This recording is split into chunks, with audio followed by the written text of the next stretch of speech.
রাধে রাধে বন্ধুরা, শুভ সকাল। সকালের আকাশটা দেখো কত সুন্দর। তো যথারীতি সমস্ত কাজ রান্না বান্না সেরে স্নান করে পুজোয় বসেছি। আর পুজো সকাল সকাল পুজোটা করে নিচ্ছি। এই যে কুকুর স্নান হচ্ছে, আমার কুকুর সোনা স্নান করছে। তো আর কুকুর স্নান করতে একটু দেরি হয়, ওকে স্নান করানো থাকে, মোছানো থাকে, তারপর কুকুরকে একটু আদর দিতে হয়। তো এই কাজগুলো করতে আমার বেশ ভালো লাগে। তো অনেকেই এখানে আমাকে যে যা মন্তব্য করো করো, আমার তাতে কিচ্ছু এসে যায় না। কারণ সবার আগে হচ্ছে আমার কুকুর, তারপরে বাকি যা কিছু। I don't care. চলো ভিডিওটা দেখতে থাকো, আশা করি ভালো লাগবে। তো আমার কুকুর স্নান করে জামা প্যান্ট পরে রেডি হয়ে গেছে। এবার সব ঠাকুরদেরই পুজো করে নেব। তো অনেকেই আমাকে অনেক রকমভাবে বলো, টিস করো, পিঞ্চ করো। যাই হোক, আমি প্রথমেই বললাম আই ডোন্ট কেয়ার। আমি আমার কর্তব্যে অবিচল থাকবো। কে কী বললো না বললো তাতে আমার কিচ্ছু এসে যায় না। আর ভালোবাসলে তাকে মন থেকে ভালোবাসা উচিত। তার জাতি, বর্ণ, ধর্ম নির্বিশেষে তাকে ভালোবাসা উচিত। তো আমার সেটাই মনে হয়।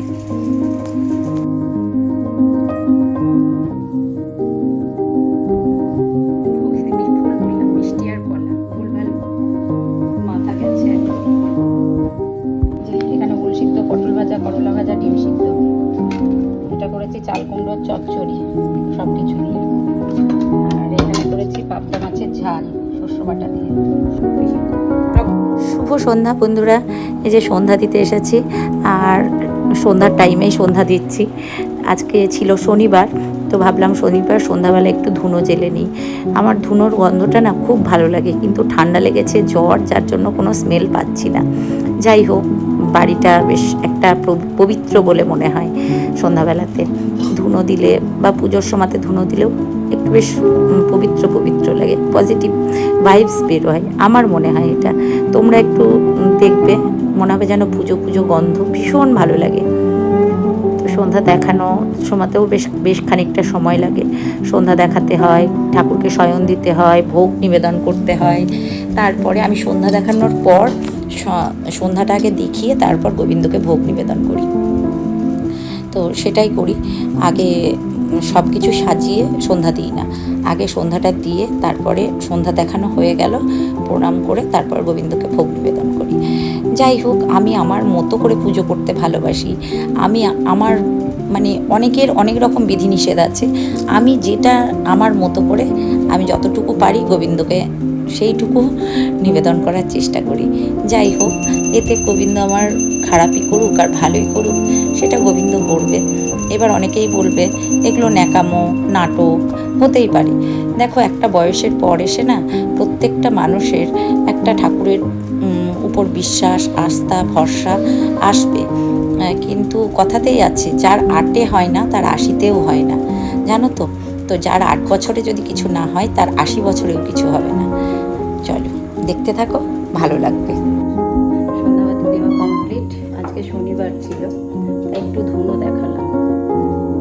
আর আমার তো ঠান্ডা লেগেছে, খুব জ্বর, প্রায় দিনই ঠান্ডা লেগে জ্বর আসছে। আর লাইটগুলোকে অফ করি, তাহলে কান্তিবাবু আমার গলা কেটে ফেলে দেবে। গলা কেটে ফেলবে না, বকাবকি করবে। বকাবকি করারই কথা। 10,000 টাকা বিল এসেছে বন্ধু। রাধে রাধে বন্ধুরা, শুভ সকাল। আজ হচ্ছে রবিবার। তো রবিবার এখন বাজে 9টা মতো। হ্যাপি সানডে সকলকে।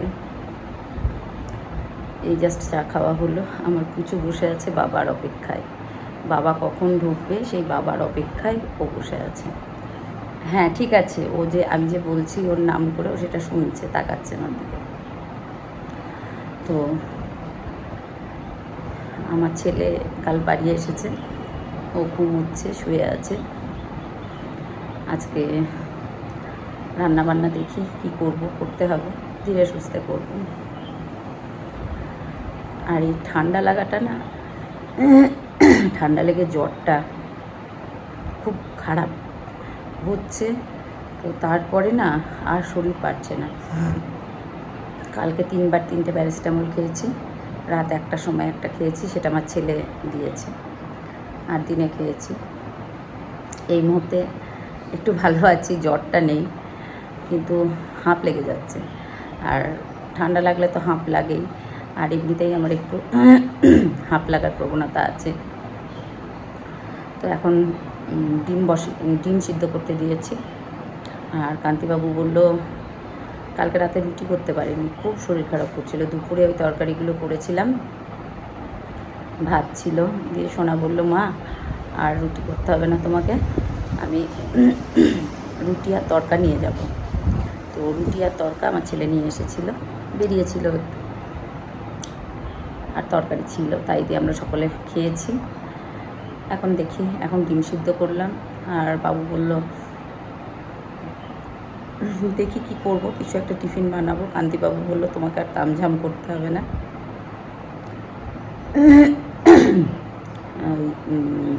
চিড়ে, দই আছে, দই চিড়ে আর ডিম সিদ্ধ যদি খায় এগুলো দেবো, ফল। বিশ্বাস করো বন্ধুরা, এত শরীর খারাপ করছে, মানে বলে বোঝাতে পারবো না। কালকে সারাটা দিন শুয়েছিলাম, মানে এত হাঁপ লেগে যাচ্ছে। আর আমার যেটা মেন হচ্ছে, শ্বাস নিতে কষ্ট হয় ঠান্ডা লাগলে, সেটা হচ্ছে। সব মিলিয়ে মিশিয়ে খুব খুব শরীর খারাপ। তো অনেকেই হয়তো বলবে, অনেক কিছুজন বলবে যে তোমার তো 12 মাস শরীর খারাপ, কোনো দিন শুনি না যে তোমার শরীর ভালো আছে। ইদানিং হচ্ছে, কেন হচ্ছে জানি না। তবে আমি একটা কথা বলতে চাই, কারোর সাথে কারোর কম্পেয়ার করা উচিত নয়। ভগবানের কাছে প্রার্থনা করি, তোমরা সুস্থ আছো, তোমরা যেন আরও সুস্থ থেকো। আমার মতো যদি প্রবলেমে তোমরা পড়ো, তখন হয়তো বুঝবে যে কতটা কষ্ট হয়। তো ঈশ্বরের কাছে প্রার্থনা করি, গোবিন্দ তোমাদের সুস্থ রাখুক, এটুকুই প্রার্থনা করি। এত ঠান্ডা লাগছে, আমার ঘাম বসে বসে ঠান্ডা, আর আমি প্রচণ্ড ঘামি, তো যার জন্য ঘাম বসে বসে ঠান্ডা লেগে যাচ্ছে। আমার প্রবলেম হচ্ছে, আমি বুঝতে পারছি, তোমাদের অনেকেরই আবার এটা নিয়ে গায়ে জ্বালা ধরবে।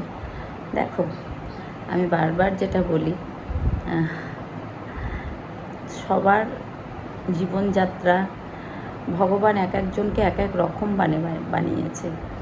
এক একটা তিথিতে, এক একটা নক্ষত্রে, এক একটা। আজকে দেখিয়ে দিই কী রান্না বান্না করেছি। এখানে দিয়েছি ওল ভাতে, এটা হচ্ছে শাক, অল্প অল্প রান্না। এটা হচ্ছে ভেন্ডি সর্ষে পোস্ত, এই যে ভেন্ডি পোস্ত দিয়ে সর্ষে দিয়ে বেটে করেছি। এটা কালকে চাল কুমড়ো চচ্চড়ি। আর একটা দেখাই কি করেছি, আজ করেছি চিকেন কষা। চিকেনে আজকে কোনো ঝোল টোল জল টল কিচ্ছু দিইনি, আজকে সাইড দিয়ে তেল ছেড়েছে, এটা তেল কিন্তু একদম জল দিইনি, চিকেন কষা ঝাল ঝাল করে।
বেড কভারগুলো চেঞ্জ করে নিলাম। আমি 2-1 দিন পরপরই চেঞ্জ করার চেষ্টা করি। আর এই ঘরে জামা কাপড়গুলো আছে। আর এই সাদা শাড়িটা আমার খুব পছন্দের শাড়ি, এটাকে কেচে সুন্দর করে হালকা একটু মার দিয়েছিলাম। মার দিয়ে আয়রন করব না, ওই বালিশের নিচে, আর ওই আয়রন ওইগুলো করা আছে, মানে আমার ছেলের জামা প্যান্ট, ওগুলোর উপরে ভারী কিছুর উপরে চাপিয়ে দিলাম। এবার ঘরগুলো পরিষ্কার করে ঝাড় দিয়ে নিই। আর ঝাড় দিতে গেলে না জানি না মাসি ঝাড় দিলে নোংরা বেরোয় না। আজকে সারা বাড়ি ধোপা বাড়ি বানিয়ে জানি না এটা কেন কেচেছি আর কিছু যাইছে। তো আর সংসারের কাজ সকালে একবার দিয়েছি, মাসি যাওয়ার পরে আমার 3বার ঝাড় দেওয়া হচ্ছে এটা নিয়ে। বিকেলে দিয়েছি, মাসি গেছে তারপরে দিয়েছি, এটা 3 নম্বর। প্রত্যেকটা মেয়েরই, শুধু আমার একার বলে না, যারা গৃহিণী যারা সংসার করছে তাদের প্রত্যেকেরই একই কাজ থাকে। তো আমি ভাবি আমার বেশি, অন্যরা ভাবে অন্যদের বেশি, তো প্রত্যেকের একই কাজ। আর আজকে রাতে রুটি বানাবো, কারণ সকলেরই রুটি। আজকে চিকেন কষা আছে, দুবার ভাত খেয়েছি আর ভাত খেতে ভালো লাগছে না, তো ঝটপট করে রুটিগুলো বানিয়ে ফেলি। সকলে ভালো থেকো, সুস্থ থেকো, ভালোবাসায় থেকো। শুভরাত্রি। যদি আমার ভিডিওটা ভালো লাগে প্লিজ একটা লাইক করো, একটু কমেন্টস করো, আর ভিডিওতে কোনো ভুল ত্রুটি থাকলে সেগুলো তোমরা আমাকে প্লিজ একটু কমেন্টসের মাধ্যমে একটু জানিও, যে তোমরা কী ধরনের ভিডিও দেখতে চাইছো, কী ধরনের চাইছো, প্লিজ আমাকে একটু জানিও। আমি সেই মতো তোমাদেরকে ভালো লাগানোর চেষ্টা করব। সকলে ভালো থেকো, শুভরাত্রি।